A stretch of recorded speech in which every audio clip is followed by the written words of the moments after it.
સંકટ સમય હોય ને ત્યારે વિચારો મોળા બહુ આવે. દુઃખનો સમય હોય ને કાંઈ સંકટ સમય ત્યારે વિચારો બહુ મોળા આવે. હનુમાનજી મને તમને શીખવાડે છે કે સંકટના સમયમાં આવું થાય. વિચારો ન કરવાના વિચારો મળે આવવા. હનુમાનજી કહે છે જરૂર રાક્ષસોએ સીતાજીને મારી નાખ્યા હશે, કાં રાક્ષસોના ભયથી સીતાજી મૃત્યુ પામ્યા હશે, કાં રામના વિરહમાં સીતાજી મૃત્યુ પામ્યા હશે. હું સમુદ્ર ઓળંગીને અહીંયા આવ્યો પણ મારો બધો જ પરિશ્રમ વ્યર્થ ગયો. સીતાજી વિના મારું સમુદ્ર ઓળંગવાનું કાર્ય શું કામનું? અને હું જઈ અને વાત કરીશ રામને કે સીતાજી ન મળ્યા, સીતાજી નથી અશોક વાટિકામાં, તો રામને સીતામાં એટલું હેત છે, એટલી પ્રીતિ છે કે સીતાજીના મૃત્યુના સમાચાર સાંભળી રામ રહેશે નહીં, રામ જીવી નહીં શકે. સીતાજીને જેટલી રામમાં પ્રીતિ હતી એટલી જ પ્રીતિ રામને પણ સીતામાં હતી. એટલે કે છે કે સીતાના વિરહમાં રામ જીવશે નહીં, રામ વિના લક્ષ્મણ જીવશે નહીં. ભાઈ ભાઈમાં એટલું હેત છે. અને રામ લક્ષ્મણ વિના ભરત શત્રુઘ્ન રહેશે નહીં. વિચારો ઉપર વિચારો મળે આવવા. અને રામ લક્ષ્મણ વિના આ બધા જે સુગ્રીવ આદિ જે છે એ બધા સુગ્રીવ આદિ એ પણ જીવી શકશે નહીં. હનુમાનજી મહારાજ મને તમને એક વાત શીખવાડે કે સંકટ સમય હોય ત્યારે વિચારો બહુ બધા મોળા આવ્યા કરે. અને ત્યારે હનુમાનજી મહારાજે વિચાર કર્યો કે મારે હવે પાછું જવું નહીં, રામને મારે સમાચાર દેવા નહીં, હું અહીંયા જ અનશન વ્રત લઈ મારા શરીરનો ત્યાગ કરી દઈશ, મારે હવે પાછું જવું નથી. હનુમાનજી મહારાજે એ પણ એક વાત મને તમને કહી કે બહુ સંકટમાં માણસને આત્મહત્યાના વિચારો આવે, સુઇસાઇડ કરવાના વિચારો આવે. લગભગ મારું એવું થોડુંક માનવું છે કે માણસને જિંદગીમાં એકાદી વાર તો જીવનથી કંટાળીને એવા વિચારો આવતા હોય કે આ જિંદગી શું, અથવા તો મરવાના વિચારો આવતા હોય, લાઈફમાં કંટાળી જતા હોય. હનુમાનજી મહારાજ કહે છે કે હું હવે જળ સમાધિ લઈ લઈશ, પાછું મારે જવું નથી. અને એ સમયે હનુમાનજી મહારાજે વળતો વિચાર કરીને એવું કહ્યું કે મરી જવાથી કોઈ કાર્ય સિદ્ધ થતું નથી. વિનાશે બહવો દોષા. તમે આમ જો રામાયણ કેવી વાત બતાવે હનુમાનજીના જીવન ચરિત્ર દ્વારા. હનુમાનજી કહે છે કે મરી જવાથી કંઈ કાર્ય સિદ્ધ થઈ જવાનું નથી. વિનાશે બહવો દોષા જીવન ભદ્રાણી પશ્યતિ. માણસ જીવતો હશે તો કંઈક કાર્ય સિદ્ધ થશે, મરી જવાથી કાંઈ થવાનું નથી.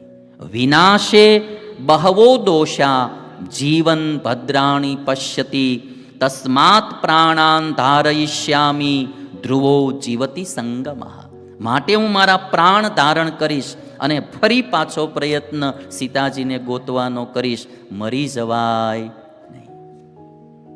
મેં આ પ્રસંગ એટલા માટે લીધો હનુમાનજીનો કે આપણા જીવનમાં પણ ક્યારેય ધર્મ સંકટ એવું આવે, જીવનમાં કોઈ દુઃખ આવે, સંકટ આવે, તો એ સમયે મોળા વિચારો આવતા હોય, ક્યારેક આપણને આત્મહત્યાના વિચારો આવતા હોય, તો હનુમાનજી મહારાજ શીખવાડે એવું ક્યારેય કરવું નહીં.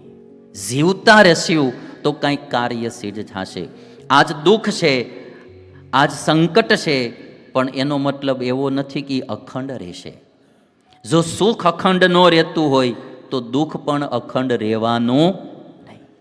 અને ભાઈ ક્યારેક ક્યારેક એવું સારું પાછું થઈ જાય ને આપણને કલ્પનાય ન હોય. તમે પિક્ચર જોવા ટોકીઝમાં ગયા હો અને પિક્ચર બોરિંગ હોય, ન મજા આવતી હોય, તમને એમ થાય કે ઇન્ટરવેલમાં વયા જાય હવે ઘરે, પણ ઘણીવાર ઇન્ટરવેલ પછી જામે એવું હોય. અને સ્ટાર્ટિંગમાં બોરિંગ હોય પણ પછી જામે એવું હોય.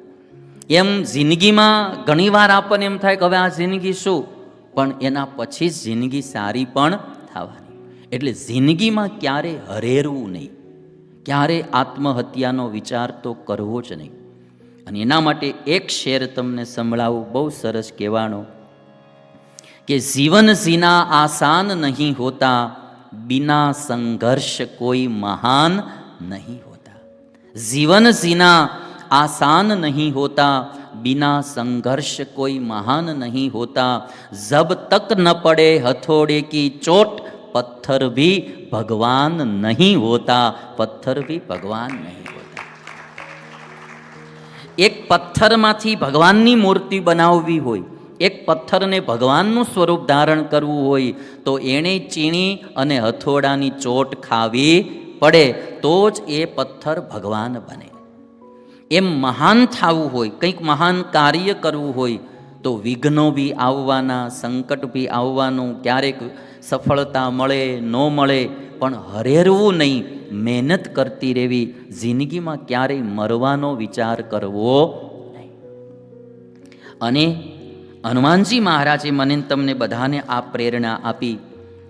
અને હું તો કહું કે કદાચ તમે ને હું કોઈ કાર્યમાં અસફળ થયા કે કાંઈ આપણને એવું લાગ્યું કે નથી, આપણે હિન્દુસ્તાની છીએ. જે કેવલ ભૌતિકવાદી માણસ હોય અને ભૌતિક દ્રષ્ટિએ એ માણસ નિરાશ થાય તો એને પછી દુનિયામાં કાંઈ ન હોય. આપણે તો હિન્દુસ્તાની છીએ, ભૌતિક માર્ગની સાથે આધ્યાત્મિક માર્ગે ચાલનારા છીએ. કદાચ ભૌતિક માર્ગે માણસ સફળ ન થયો તો ભગવાનના ભજનમાં લાગી જાઓ. આપણે તો ભારતમાં કેટલા આશ્રમો હશે જ્યાં જમવાનું ફ્રી ઓફમાં મળે, રહેવાનું ફ્રી ઓફમાં મળે. શાંતિથી ઈશ્વરનું ભજન કરો, ભક્તિ કરો અને મનુષ્ય દેહને સાર્થક કરી લ્યો. મરી શા માટે જાઓ? એને તમને એમ લાગે કે અમેરિકામાં બહુ જામતું નથી, ભારત વયું આવવાનું. મેરા ભારત મહાન. ઘણા અમેરિકાના સ્ટુડન્ટ વિઝા માટે અપ્લાય કરે ને, મારી પાસે આશીર્વાદ લેવા આવે. મને કે સ્વામી આશીર્વાદ દો. મેં કીધું જો વિઝા મળી જાય ને તો અમેરિકા વયું જવાનું, ન મળે તો મેરા ભારત મહાન. એ તો મૂંઝાવાની એમાં વાત જ નથી. મેં કીધું બરાબર છે, મળી જાય તો વયું જવાનું, ન મળે તો મેં કીધું મેરા ભારત મહાન. આપણે અહીંયા ભણવાનું, અહીંયા કંઈક કામ કરવાનું. જિંદગીમાં એક ચીજ બહુ પાકી છે કે આપણે દુઃખી જે થઈએ છીએ, હરેરી જઈએ છીએ કે દુઃખી થઈએ, એમાં આપણે જાજુ કારણ હોઈએ છીએ. નાની નાની બાબતમાં હરેરવું નહીં, માણસે મહેનત કરવી પડે. એક ક્લિપ તમને બતાવું, તમે જુઓ. પશુ પક્ષીઓ પણ કેવી મુશ્કેલીઓ નિરાશ થઈ, હરણ નિરાશ થયો નહીં. એટલે જીવનમાં આ બી એક ચીજ મારે તમારે બધાએ વાત કરવી હેલી છે, જીવવું અઘરું બી છે. પણ વાતો કરી હોય ને સાંભળી હોય તો ક્યારેક થોડીક હિંમત તો આપે કે સંકટ સમયમાં માણસે મૂંઝાવું નહીં. અને અમુક દુઃખ આપણે એવા ભાઈ હોય છે કે હોય ને વયું ગયું તો દુઃખ થતું હોય. અમારે એક સાધુ ચાલ્યા જતા હતા, પાસે કશું ને એક દોરડું રસ્સી પડેલી તો મળી ગઈ, તો લઈ લીધી, ખંભે નાખી કે કૂવામાંથી પાણી સિંચવાના કામમાં આવશે. સાધુ ખંભે નાખી રસ્સી અને ચાલ્યા જતા હતા. થોડેક આગળ ગયા તો રસ્સી હેઠી પડી ગઈ, દોરડું નીચે પડી ગયું, ખબર ન રહી. દૂર નીકળી ગયા, કૂવો આવ્યો, પાણી સિંચવું હતું કે ખંભે દોરડું તો છે જ, પણ રસ્સી જોઈ તો હતી નહીં. ઘડીક દુઃખ થયું, મારું દોરડું પડી ગયું. પણ સાધુ હતા ને તે વળતો વિચાર કર્યો કે હું ઘરેથી નીકળ્યો ત્યારે હતું જ ક્યાં, એ કે અમને રસ્સી પાઈ નહીં થી, આપણે દોરડું મળ્યું જ નહોતું. હવે જે થવાનું હતું એ થઈ ગયું. હવે દુઃખી થવું એના કરતાં આ વિચાર કરીને સુખી રહેવું એ બેટર લાગે છે કે નહીં ભાઈ?